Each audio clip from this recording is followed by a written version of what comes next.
अरे फालतू भी तो भैया कुर्सी पे कितने भक्त बैठे हैं। कहते हैं कि कुर्सी वाले कुर्सीदार हो गए, कुर्सी वाले पंडित जी कुर्सी वाले कुर्सीदार हो गए और जमी वाले जमींदार हो गए। तो ये गद्दे वाले गद्दे वाले गद्दार हो गए। ऐसा करिए जरा प्रेम से बोलो भोला की सारे बोलो जय माता दी जाओ जाके भागो दो जाओ तुम देखो मैं बात जाओ तुम देखो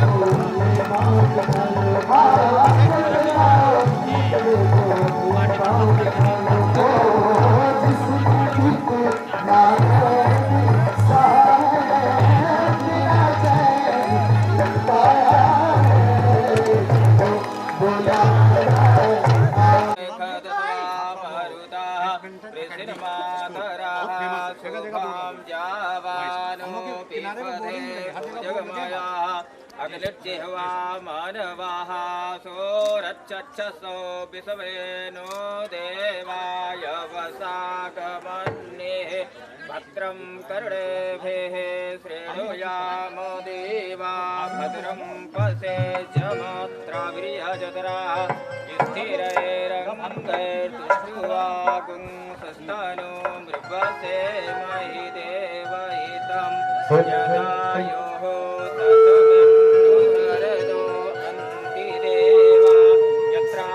शकराजर संतनो रामा पुत्रासो जत्र पितरो भवन्ति मानो मध्यारी रेखतायुर्गन्तो जैसा कि बड़ा ही शुभ उपलक्ष्य है, सभी ने घर में प्रभु को बुलाया अपने। देवा अदिति पंचजना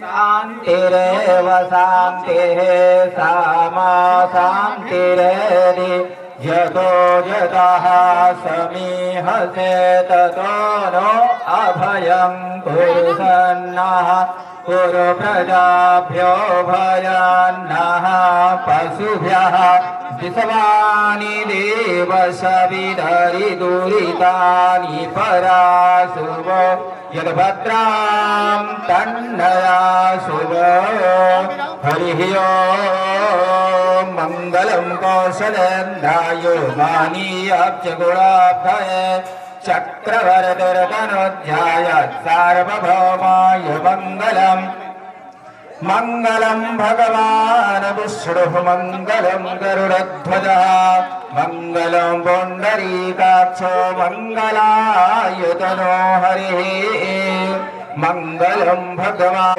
हरिः ओम् मंगलम भगवान दन्तिः मंगलम विघ्नराजकः मंगलम गौरीनन्दन मंगलायतनो गजः सर्व हरिः ओम् यज्ञेन यज्ञमयजन्त देवस्तानि धर्माणि प्रथमान्य सन्याते हनागां महिमानः सजन्त्र यत्र पूर्वे साध्याः सन्ति देवाः हरिः ओम् राज्यं स्वराज्यं वैराज्यं पारमेष्ठ्यं राज्यं महाराज्यमाधिपत्यं समन्तपर्यायै श्यामी की श्री कृष्ण जन्मभूमि की श्री अयोध्या धाम की श्री वृंदावन धाम की श्री काशी विश्वनाथ की सत्य सनातन धर्म की सत्य सनातन धर्म की सतगुरुदेव भगवान की सतगुरुदेव भगवान की गौ हत्या ओम हर हर महादेव।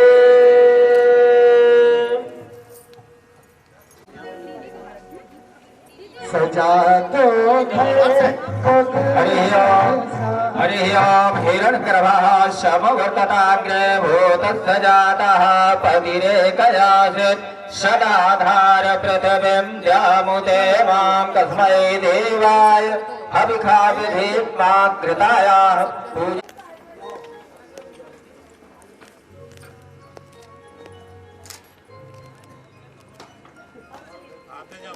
जल्दी आइए, जल्दी आइए, फिर आते हो।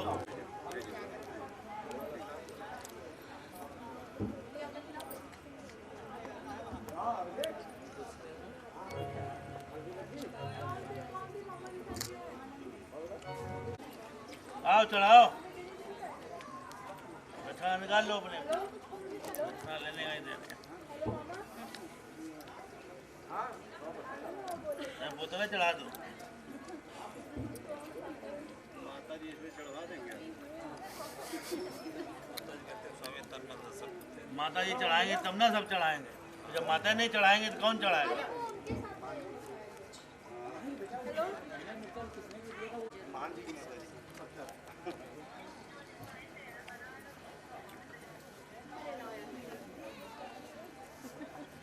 चढ़ाओ हरिंद्र,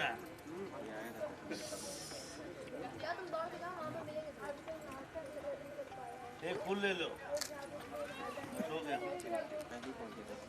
चक्षो सूर्यो अजायत श्रोताद्वायुष्य प्राणस्य मुखादग्निरजायत पयोरेध अथवा सुदत्त ॐ कर्पूरगौरं करुणावतारं संसारसारं भुजगेन्द्रहारं सदा वसन्तं हृदयारविन्दे भवं भवानी सहितं नमामि। त्वमेव माता च पिता त्वमेव, त्वमेव बन्धुः सखा त्वमेव, त्वमेव वेद्या द्रविडं त्वमेव, त्वमेव सर्वं मम देव। बोले हर शिव ओंकारा ब्रह्मा विष्णु सदा शिव, बोले भोलेनाथ सदा शिव अर्धांगी धारा। ओम हर हर हर महादेव एकानन चतुरानन पंचानन राजे, भोले पंचानन राजे। हंसासन गरुड़ासन, हंसासन गरुड़ासन वृषवाहन साजे। हरिओम हर हर हर महादेव। दो भुज चार चतुर्भुज दस भुज यति सो है, बोले दस भुज यति सो है। तीनों रूप निरखता भोले जी का रूप चमकता त्रिभुवन जन मोहे। हरिओम हर हर हर महादेव। अक्षमाला वनमाला रुंडमाला धारी, भोले रुंडमाला धारी। त्रिपुरारी कंसारी, त्रिपुरारी कंसारी करमाला धारी। हरिओम हर हर हर महादेव। श्वेतांबर पीतांबर बागांबर अंगे, भोले बागांबर अंगे। शनकादिक प्रद। हरिओम हर हर हर महादेव। ब्रह्मा विष्णु सदा शिव जानत अविवेका, भोले जानत अविवेका। प्रणवाक्षर में शोभित ओमाक्षर में सुशोभित ये तीनों एक। हरिओम हर हर हर महादेव। त्रिगुण स्वामी जी की आरती जो कोई नर गावे, भोले हर हर हर महादेव। कर्पूर गौरम करुणावतारम संसार सारम भुजगेन्द्रहारम सदा वसन्तं हृदयारविन्दे भवं भवा। महापौर लखनऊ माननीय राजेश्वर सिंह जी, यह लखनऊ पश्चिम क्षेत्र है जहां पे यह आयोजन हो रहा है। माननीय योगेश शुक्ला जी विधायक बक्सी का तालाब, माननीय राघवेंद्र शुक्ला जी, इसलिए बगैर झिझक के सब लोग इस तरफ आके बैठ जाएं।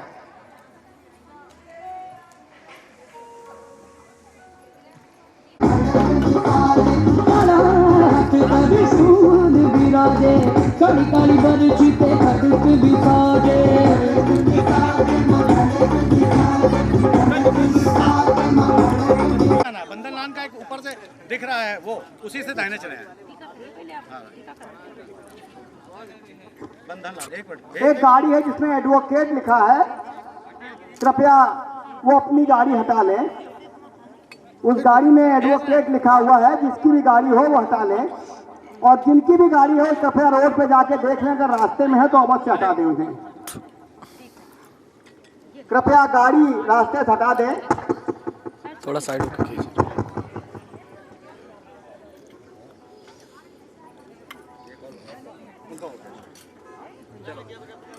अरे ठीक है भाई, यहाँ पे तो सब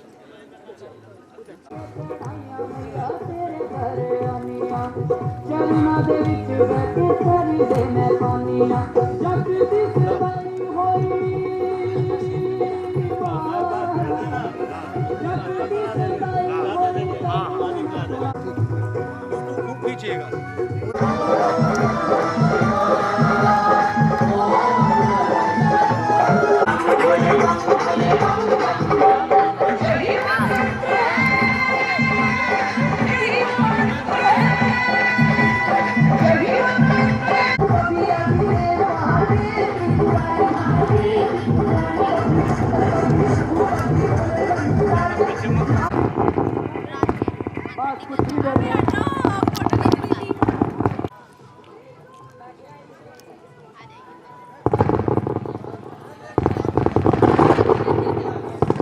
लखनऊ के जाने वाले उद्योगपति हैं।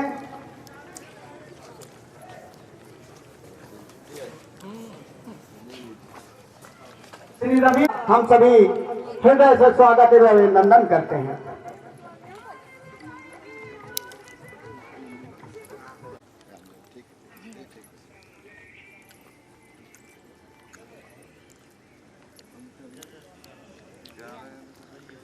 साथ में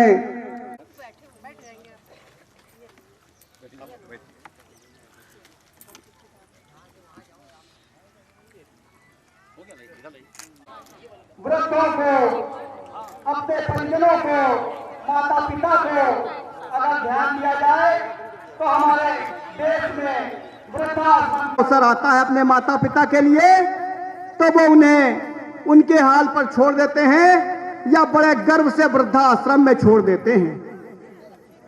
निश्चित रूप से रविंद्र मानव सेवा संस्थान का यह कदम स्वागत योग्य है। आज इसकी नींव पूजा, भूमि पूजन का कार्यक्रम आज 3 दिसंबर गीता जयंती के दिन मनाया जा रहा है।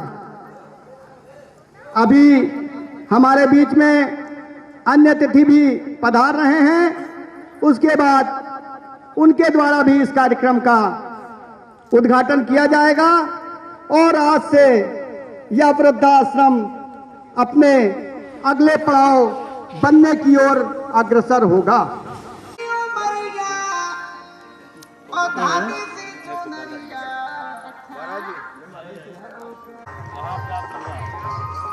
कार्यक्रम रखा है आपसे नागेंद्र सिंह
भैया आ जाइए।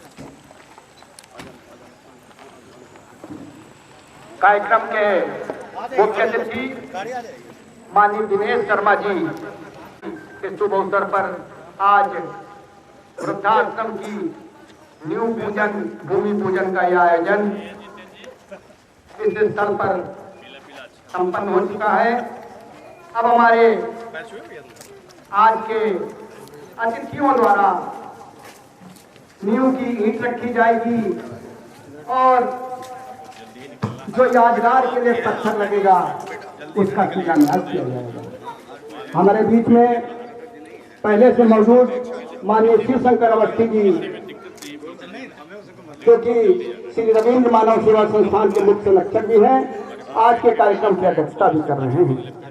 हम राष्ट्रीय महामंत्री अखिल भारतीय ब्रह्म समाज, हम उनका भी स्वागत एवं अभिनंदन करते हैं।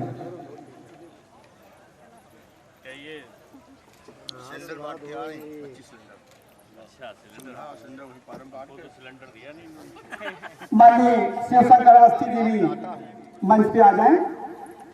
रितेन्द्र नाथ मिश्रा जी, सबसे पहले भगवान से पुष्प अर्पित करा के माननीय शिवशंकर अवस्थी जी, देवेंद्र शुक्ला जी, नागेंद्र सिंह चौहान जी,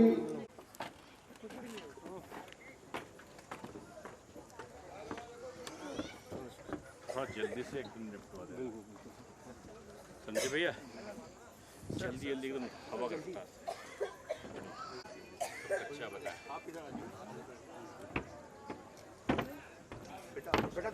अब कार्यक्रम आप हमारे शिक्षक भी सर। कब पढ़े हो आप? सर 1996। ओह, मैं टीचर था। 87 में हो गया टीचर। एमकॉम में टॉप किया, सिलेक्शन। माननीय शिवशंकर अवस्थी जी जो आज की अध्यक्षता कर रहे हैं, रमेश अधिकारी जी, अवस्था से उसमें उनको दुपट्टा पहना के हमसे बड़े बड़े वो विद्यार्थी पहले आपको ऐसे देखो ज़्यादा अच्छा है।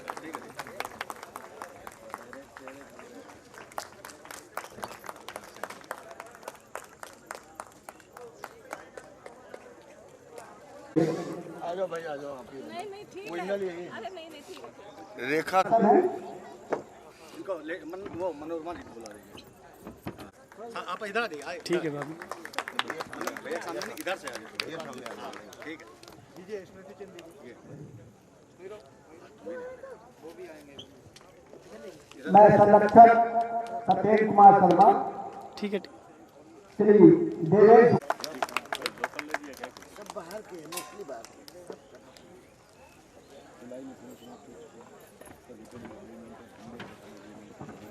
हमारे बीच में हीरा सिंह जी को भी अंगवस्त्रम माननीय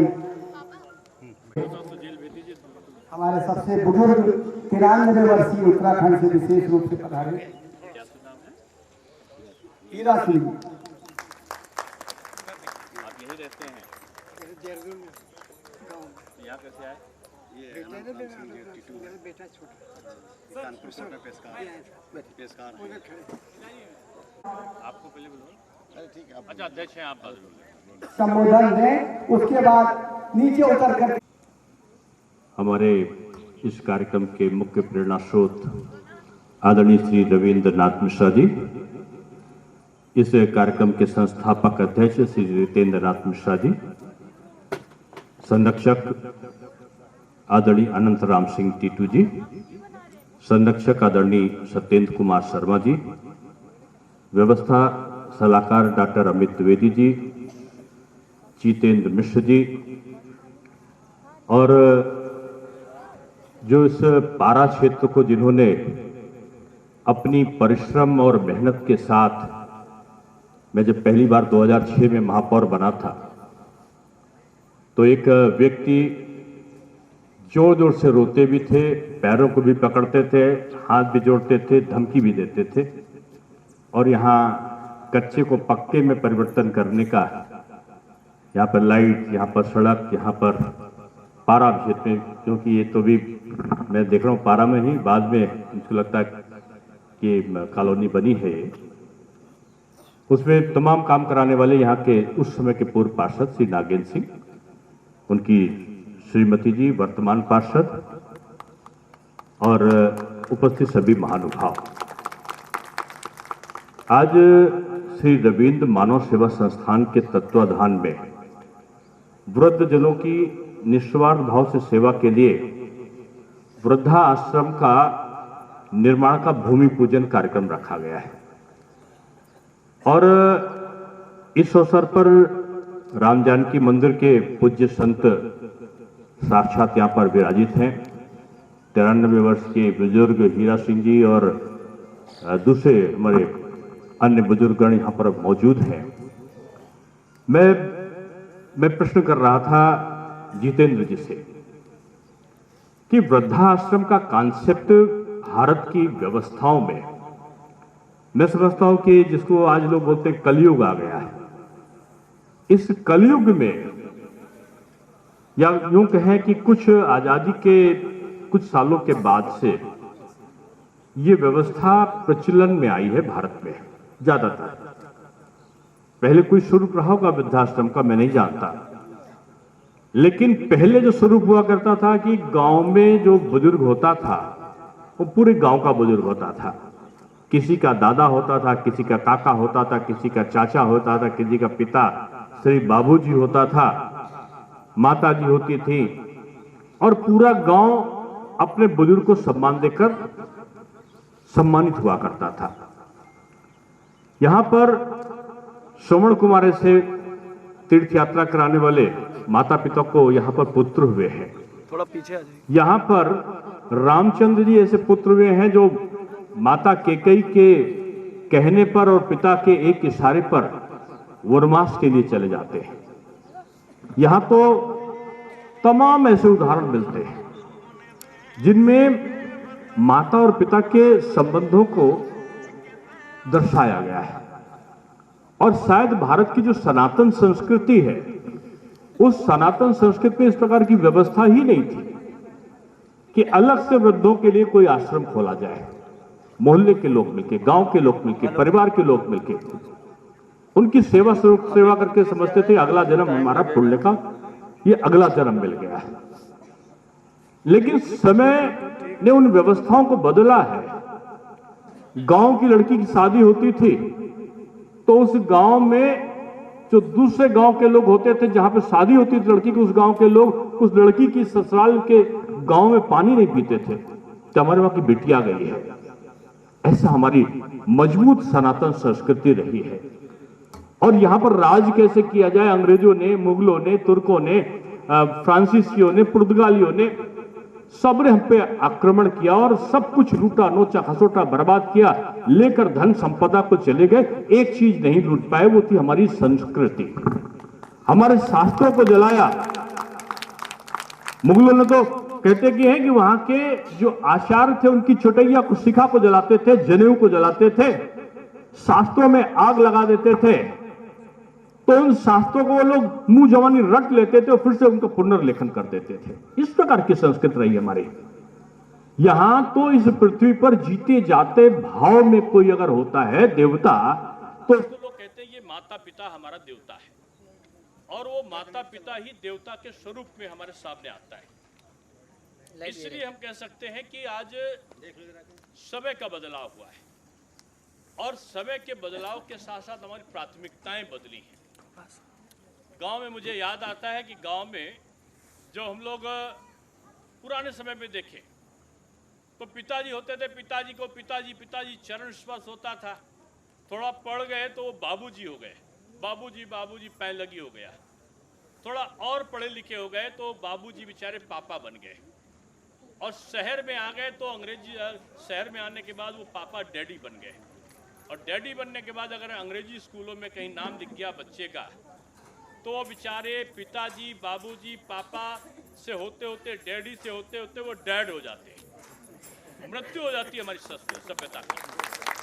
और ये जो परिस्थिति है यही विकृति पैदा करती है समाज में कि आज सेल्फ जो कहना चाहिए कि आज स्वतः से सुख की स्वांता सुखाय की योजना में बच्चा जीवन जीने लगा है, क्योंकि माता पिता बच्चे के पैदा होने के बाद अब उसको शास्त्रों की बात नहीं बताते, गीता के उपदेश की बात नहीं बताते, अब उसको विभिन्न प्रकार के धर्म शास्त्रों का, राम जी की कहानी और कृष्ण जी का वक्तव्य नहीं सुनाते।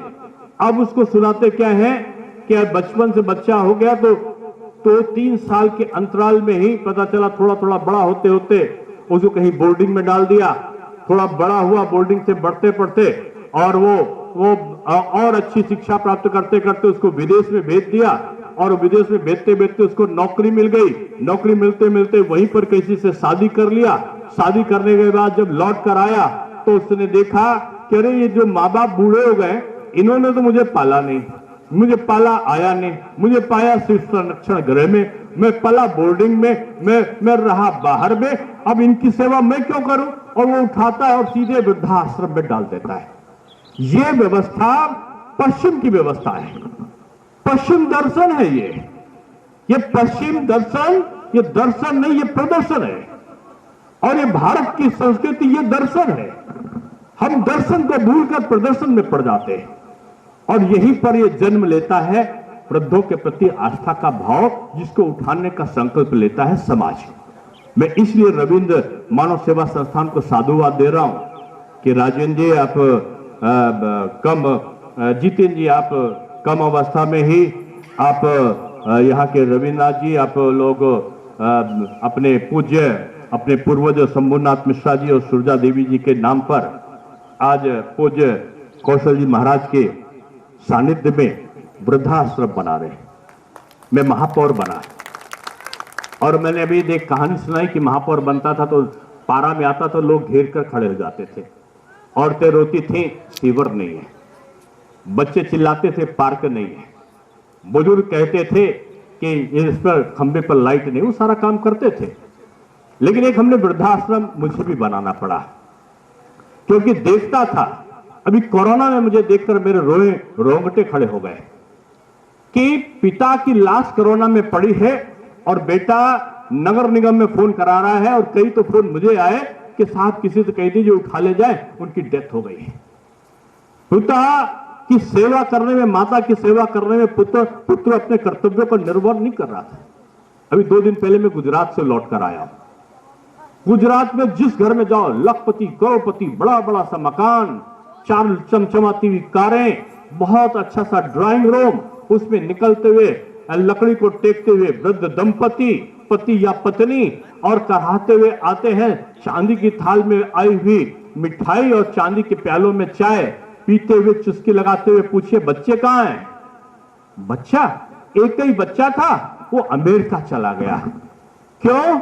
पहले पढ़ने गया था, 1 साल बाद नौकरी मिल गई, उसने कहा आ जाएंगे मम्मी, और उसके बाद जब नौकरी मिल गई तो वहीं पर अच्छी सी शादी हो गई। अब शादी हो गई, उसने कहा बस 1 साल और शादी के बाद गुजार ले, पत्नी भी चाहती उसके बाद आ जाए। फिर बच्चे हो गए, फिर बच्चे का थोड़ा सा बड़ा हो जाए। अब जब बड़ा हो गया तो कहने लगा बच्चों का मन इंडिया में नहीं लगता, अब तो यहीं पर रहना चाहते हैं। कहां चला गया मातृ ऋण, कहां चला गया पितृ ऋण, उसको लोग भूल गए। और भूलने के बाद अपने अपने अपने सुख और सौंदर्य के लिए, अपने स्वांता सुखाय के लिए उन्होंने अपना जीवन को दूसरे देशों को समर्पित कर दिया। इसी कारण ये वृद्धावस्था के बाद ये वृद्धाश्रमों की जरूरत पड़ी। मैं नगर निगम के यहाँ पर हमारा वहां पर है कल्याणपुर पे एक वृद्धाश्रम, और मैं वहां पर गया। जब मैं गया तो मैंने वहां पे व्यवस्था कर रखी थी। अभी मैंने देख रहा था कि पूज्य श्री राम जी के वहां के लोग कुछ दिखे थे मुझे पीली उसमें, तो मैंने गायत्री परिवार के लोगों को सुबह वो कीर्तन कराएं, भजन कराएं, बीच में किसी साधु संतों का हफ्ता 10 दिन में वहां प्रवचन हो, टेलीविजन हो, सारे धार्मिक चैनलों को वहां पर दिखाया जाए, और वृद्धों को भी आपस में खेलने के लिए कुछ किस्सा कहानी सुना के उनको मन में लगाने के लिए किया जाए। इसके लिए हम लोगों ने व्यवस्था करी थी। मैं उसका निरीक्षण करने के लिए पहुंचा। वृद्धाश्रम में जब जाता हूं तो एक वृद्ध दंपति मुझे दिखाई पड़ते, लगा मैं कहीं पहचान रहा हूं। जैसे लगा कि मुझे मैं पहचान रहा हूं, तो मुझे आया, मैं 6-7वें में पढ़ता था जुबली कॉलेज में, और वो आईएएस अधिकारी थे और उनकी पत्नी भी आईएएस अधिकारी थी। पति पत्नी का बेटा, 3 बेटे थे, एक बेटा मेरे साथ पढ़ता था। और जैसे ही मैं मेरी हिंदी अच्छी थी, मैं हिंदी में बोलता था तो उनके पिता डांटते थे अपने बेटे को, यानी मेरे मित्र को, और कहते थे कि तुम इसके साथ बिगड़ जाओगे, तुम हिंदी बोलना जानते हो, हिंदी बोलना सीख रहे हो, तुम बिगड़ जाओगे, इसके साथ, दिनेश के साथ मत रहा करो। तो मैं कहता था, अच्छा चाचा जी मुझसे गलती हो गई, मैं चला। तो बोले चाचा मत कहा करो, अगर कहना है तो अंकल कहा करो, चाचा वाचा बोल के यहां पर माहौल खराब मत किया करो। मैं सुनता था, चला आता था, फिर चाचा बोलता था। और वो जो उनका बेटा था वो मुझसे लगाव रखता था, इसलिए वो मेरी दोस्ती में मेरे साथ पढ़ता था। नंबर मेरे ज्यादा आते थे, लेकिन उसको अंग्रेजी का भूत उन्होंने सवार करा दिया था। मैंने जब देखा कि वही अंकल जी जो आईएएस अधिकारी थे, वो दोनों पति और पत्नी दोनों वहां पर भजन सुन रहे थे, तो मैं उनके पास में गया। मैंने कहा अंकल जी गुड मॉर्निंग। तो उन्होंने इधर उधर देखा, फिर मैंने कहा चाचा जी प्रणाम। जैसे मैंने कहा चाचा जी प्रणाम, बोले दिनेश तुम? हाँ, मैंने कहा मैं सही पहचाना, मैं ही दिनेश शर्मा हूं। क्या तुम तो यूनिवर्सिटी में प्रोफेसर हो गए थे? मैंने कहा हाँ मैं प्रोफेसर हो गया। तुम्हारी पत्नी भी प्रोफेसर है? हाँ मेरी पत्नी भी प्रोफेसर है। और क्या है, कहां रह रहे हो? मैंने कहा मैं वहीं रह रहा हूं जहां मेरे माता पिता रहते थे। मैंने बंगला जो बनने के बाद, डिप्टी सीएम वो बनने के बाद, महापौर बनने के बाद भी मैंने नहीं लिया था। तो मैंने कहा मैंने कोई बंगला वंगला नहीं लिया, मैं उसी ऐसबाग वाले उसमें रह रहा हूं। है जरूर, लेकिन मैं वो उसी मकान में रह रहा हूं जहां अम्मा रहती, जहां पिताजी रहते। तुम अभी तक वहीं रहते हो? बहुत सौभाग्यशाली हो बेटा। मैंने कहा लेकिन अंकल जी आपके 3 बेटे और आप यहां क्या कर रहे हो? बोले बेटा बड़ा वाला तो जानते हो, वो कैलिफोर्निया चला गया। मैंने कहा ठीक है, छोटा वाला, बीच वाला, वो तो बंगलौर में आईटी कंपनी में है। तीसरा वाला बेटा, तब तक वो चुप हो गए। तीसरा वाला गोमती नगर में रहता है। मैंने कहा 3 बेटे और 3 बेटे, आपका कोई आपका ख्याल नहीं करता क्या? तब तक पिता तो चुप हो गया, मां को नहीं रहा गया। बोली नहीं दिनेश, अभी तो मेरे छोटे वाले बंगलौर वाले का फोन आया था 3 दिन पहले, मुझे बुखार हो गया था ना, तो उसने फोन किया कि मम्मी वो जाके मुंशी पुलिया पे डॉक्टर नरसिंह वर्मा है, उनसे दवा ले लो। उसने मुझे भी 3 दिन पहले तो फोन किया। बेटे बहुत चाहते हैं मेरे बेटे। मां कुमाता नहीं हुई, पिता अपने दायित्व का निर्वहन तो नहीं भूला, लेकिन बेटा भूल गया। यही व्यवस्था ने हमारे भारत की उस सनातन संस्कृति के स्मरण के लिए पुनः जागरण का एक अभियान चलाने के लिए हम सबको प्रेरित किया है। और मैं समझता हूं ये वृद्धाश्रम में ये मंदिर का निर्माण हो रहा है, और ये मानव मंदिर है। और इस मानव मंदिर में जो पुजारी हैं, रविन्द्रनाथ जी आप हैं, आप पुजारी के रूप में जितेंद्र जी आप और आपकी टीम है, टीटू जी, यहाँ सत्येंद्र जी, जितेंद्र जी, रितेंद्र जी, अनंतराम जी, सत्येंद्र जी, अमित जी, और आप सब लोग साधुवाद के पात्र हैं कि आपने पुण्य काम लिया। मैं श्री रविंद्र मानव सेवा संस्थान को और सारी टीम को मैं साधुवाद देता हूं। ब्राह्मण परिवार से आए श्री शंकर अवस्थी जी को, अपने सम्मानित पार्षद भूत हैं, लेकिन भूत भी जो है वो पीछा नहीं छोड़ता है। मैं नागेंद्र सिंह को और सभी को मैं साधुवाद देता हूं कि आप लोगों ने मुझे बुलाया। मुझे अच्छा लगा कि मैं संतों के सानिध्य में एक पुण्य काम को करने के लिए यहां पर उपस्थित हुआ। मैं रितेंद्र जी आपको साधुवाद देता हूं कि आपने मुझे यहां पर बुलाया। बहुत धन्यवाद।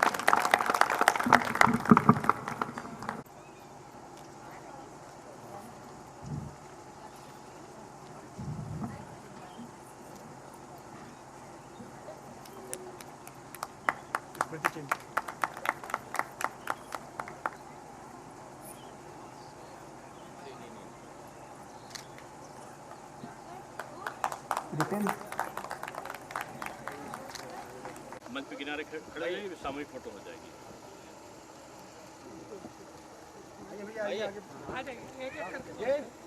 लाओ एक साथ दे दीजिए।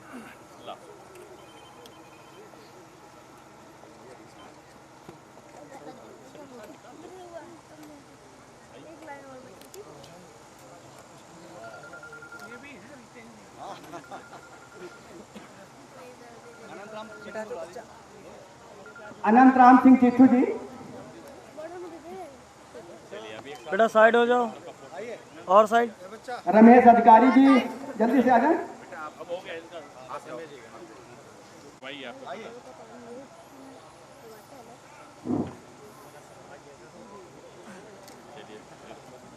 आज के कार्यक्रम की अध्यक्षता कर रहे हैं माननीय शिवशंकर अवस्थी जी, अपना आशीर्वचन जरूर दें। मंत्री, पूर्व मेयर, विधान परिषद सदस्य डॉक्टर दिनेश शर्मा जी, अखिल भारतीय ब्रह्म समाज के महासचिव देवेंद्र शुक्ला जी, पार्षद पूर्व पार्षद नागेंद्र सिंह जी, पार्षद रेखा सिंह जी, और गुरु नानक नगर की पार्षद रेखा भटनागर जी, कार्यक्रम के आयोजक रितनलाल मिश्रा जी, सत्येंद्र शर्मा जी, ब्राह्मण परिवार के महासचिव रामकेवल मिश्र जी, व अन्य उपस्थित भाई बहनों, बच्चों, वास्तव में जितनी जानकारियां डॉक्टर दिनेश शर्मा जी ने आपको दी, वो आज इस समय की सच्चाई है, उसे हम हंस के स्वीकार करें या रोकर। सच्चाई से कभी भी मुंह मोड़ना अपने आप को ही परेशान करना है, अपने आप को ही धोखा देना है, ये निश्चित जान लीजिए। हम लोग इस आधुनिक जीवन में इतना अधिक व्यस्त हो गए हैं कि अपनी पुरातन संस्कृति व सभ्यता को भूलते जा रहे हैं। है भी हम लोग थोड़ा बहुत जो मानते हैं वो दिखावे के लिए। मंदिर खाली पड़े हैं, मस्जिदों में भीड़ बढ़ रही है। कभी हम आपने गौर किया, नया मंदिर बनाना है, शिवशंकर अवस्थी बनवाएंगे तभी मंदिर बनेगा। शिवशंकर अवस्थी अपने घर के बाहर नहीं बनवाएंगे तो मंदिर में पूजा भी नहीं होगी, क्योंकि मंदिर 100 कदम दूर है, वहां नहीं जा सकते हैं। गौर करिएगा, विचार करिएगा। आने वाले समय में जिन बच्चों के लिए हम लोग हमेशा कहते हैं कि बच्चे के लिए ये कर रहे हैं, बच्चे के लिए ये कर रहे हैं, बच्चों के लिए वो कर रहे हैं, तो उन बच्चों को हम दे क्या रहे हैं। बहुत अधिक बोलना नहीं है। आप सब लोग स्वयं में इतने समझदार हैं, सक्षम हैं, प्रबुद्ध हैं। विचार करिएगा। अगर कुछ समझ में आए तो बच्चों को कुछ भारतीय सभ्यता और संस्कृति की ओर ले जाने का प्रयास जरूर करिएगा। जय हिंद, जय भारत। आज के कार्यक्रम का उद्घाटन करें।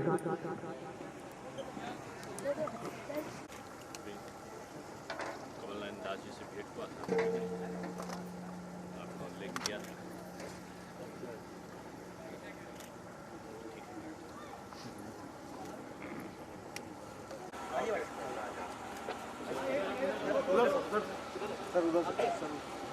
उधर से आओ, हम लोग इधर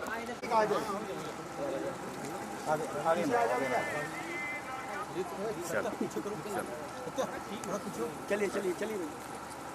ठीक। हेलो हेलो, हाँ साइड पे।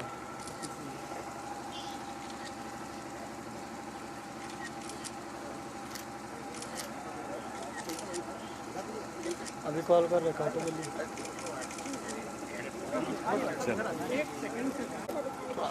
हल्का बेटा पीछे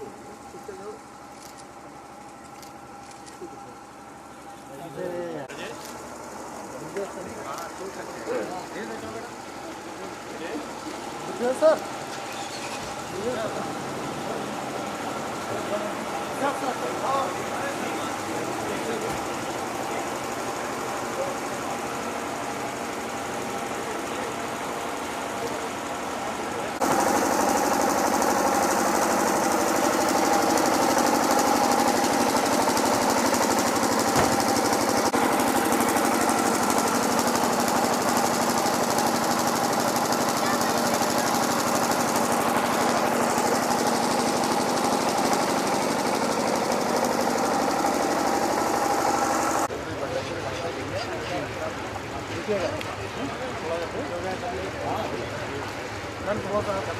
हाथ आगे भी करिए, ट्रेन भी निकल जाएगा जरा।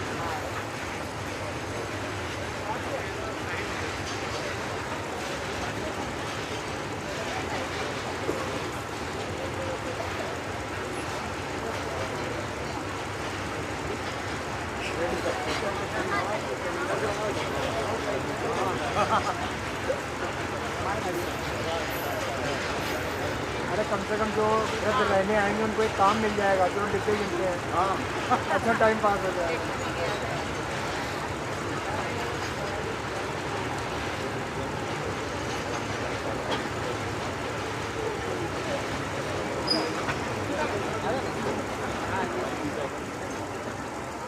और आगे आइए मैडम, आपको आगे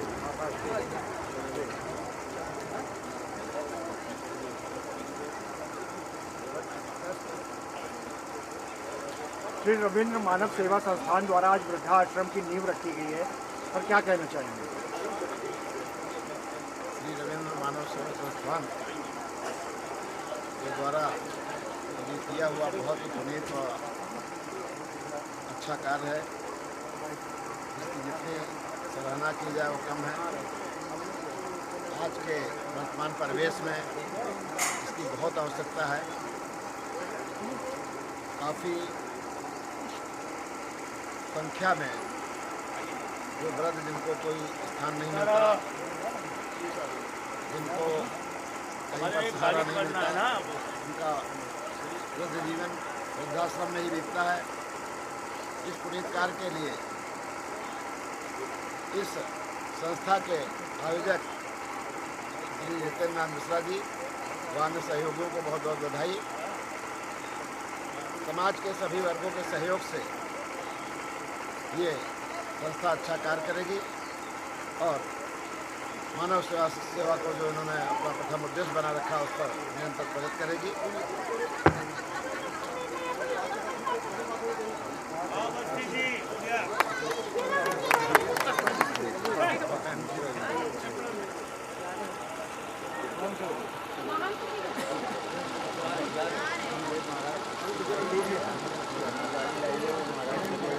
आपको नहीं, हाँ ऐसे खड़े रहो। हो गया भाई, शुरू करें।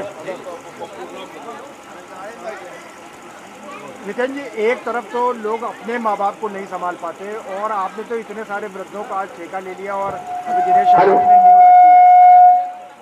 7185 जिसके पास नींव हटाने को जाना है, गाड़ी हटवा दी। 7185।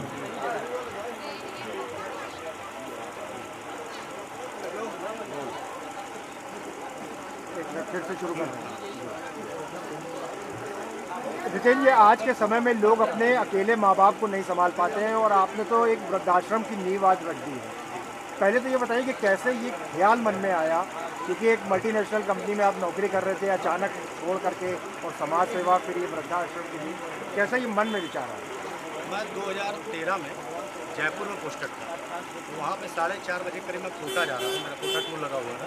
तो वहाँ जब मैं जा रहा हूँ तो सुबह मैंने एक पेपर लिया, पेपर जब मैं लेके शाम गाड़ी में बैठा हूँ और ट्रेन में पढ़ रहा हूँ, तो कोई अपने माँ बाप को जो सेंसलेस थे सर, उनको लेकर रजाई करते समय, जाड़े का समय था, ये दिसंबर का महीना, उसमें लेकर उन्होंने रोड पे फुटपाथ पर छोड़ दिया सोते हुए। उनको नहीं पता, जब वो सुबह उठते हैं 8 बजे के करीब, तो रोने लगे थे। पब्लिक आती उनके पास, उनसे पूछती कि भाई क्या हुआ, तो उन्होंने कहा कि बेटा हमें यहाँ कैसे हमको पता नहीं।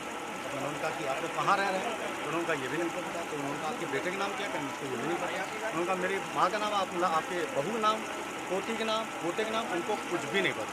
वो बिल्कुल सेंसलेस हो गए। हमें समझते एक बीमारी होती है जिसके अंतर्गत दोनों जन पीड़ित, और उसके अंतर्गत वो भूलने की बीमारी थी। फिर वहाँ पर पुलिस वगैरह कार्रवाई आई, लेकिन इसका मेरे ऊपर बहुत ज़्यादा प्रभाव पड़ा। मैंने कहा कि अगर मेरा ट्रांसफ़र किसी कंडीशन से लखनऊ हो जाएगा, तो मैं सबसे पहले जाके एक NGO बनाऊंगा। उस NGO के द्वारा वृद्धाश्रम का निर्माण करके उसमें ऐसे बुजुर्ग जो किसी कारणवश से, या माँ बाप बच्चों की लापरवाही से, या और किसी भी कारण से लेट होते हैं, उनको इस तरीके से प्रॉब्लम आती, उनको हम अपने आश्रम में रखें। NGO ने आज तक आपके क्या क्या काम किया है? NGO ने हमारे, आप देखिए हैं पीछे बहुत सारी चीज़ें हैं। ये NGO हमारा हर संडे को, अभी आपका वहाँ पे KGMU परमिशन के साथ, विभाग के परमिशन के साथ हम लोग 500 लोगों को खाना बांटते हैं। कौन? वो जो मरीजों के साथ में आए, जिन मरीजों की सेवा नहीं हो पा रही या कैंसर पीड़ित हैं, या बहुत सारे ऐसे लोग हैं जिनके साथ 5-5, 6-6 लोग आ रहे हैं। तो एक आदमी मरीज के साथ 5 लोग खाना कहाँ से लाएंगे, क्या व्यवस्था करेंगे? उनकी कोई व्यवस्था नहीं। छोटे छोटे बच्चे हैं, बहुत सारे हमारे वीडियो चल रहे हैं यूट्यूब पे, आप अगर देखेंगे तो उन बच्चों के हम लोगों ने पूरी न्यूज़ डाली कि कैसा क्या कर रहे हैं। तो वो लोग हम लोग को बता रहे हैं कि भैया हम लोग आज खाना नहीं खाएं, हम लोग एक टाइम खाना खाएं, एक टाइम पानी पीते हैं और रात में खाना खा के सो जाते हैं, और एक थाली में हम लोग 2 लोग खाते हैं या 3 थाली में 5 लोग खाते हैं। इस टाइप की प्रॉब्लम आ रही है। इस वृद्धाश्रम की बात करें तो कितने स्क्वायर फीट में ये बनेगा और क्या क्या सुविधाएं यहाँ होंगी? लगभग 5000 स्क्वायर फीट का भी बनवा रहे हैं। इसमें हम लोग बुजुर्गों के साथ से जो डाइटिशियन वगैरह रहते हैं, डाइट रहती है, वो डाइटिशियन के अंतर्गत हमारे योगा टीचर हैं रमेश अधिकारी, उनके द्वारा योगा उनको सिखाएंगे। उसके अलावा हमने उनसे सुबह के लेकर शाम तक का पूरा दिनचर्या बनाया। 6 बजे उनको उठा के योगा करवाना, 7 बजे मंदिर अगर बनना है या वो जिस भी धर्म के जात के हैं उसके अपनी प्रेयर करना, भगवान की पूजा अर्चना करना, ताकि उनके अंदर समाज की स्थिति के बारे में जानकारी भी रहे। उसके बाद उनको 8 बजे के करीब हम नाश्ता पानी देंगे, और वहीं पे आपको उनको टेबल पर न्यूज़पेपर और आपका मीडिया जो कब तक ये निर्माण कार्य पूरा हो जाएगा? बस आपका जनवरी से स्टार्ट है, उसके बाद लगातार चलता रहेगा, प्रभु इच्छा।